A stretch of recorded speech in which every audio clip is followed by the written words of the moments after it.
नमस्कार.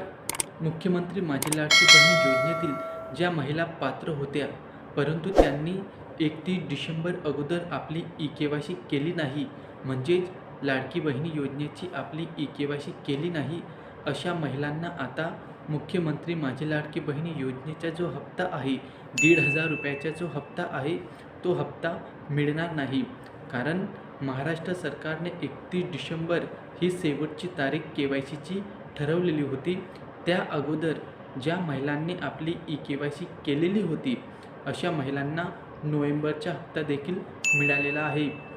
परंतु ज्या महिलांनी आपली ई-के-वाय-सी केली नाही, अशा सर्व महिलांना आता जानेवारीचा महिना जो आहे, त्याचा हप्ता मिळणार नाही. कारण महाराष्ट्र सरकारने सांगितलं होतं की 31 डिसेंबरपर्यंत आपल्याला ई-के-वाय-सी करणं बंधनकारक आहे.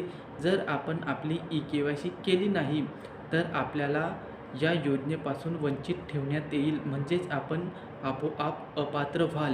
म्हणून ज्या महिलांनी आपली ई-के-वाय-सी केली नाही, त्यांना आता जानेवारीपासून लाडकी बहीण योजनेचा लाभ मिळणार नाही.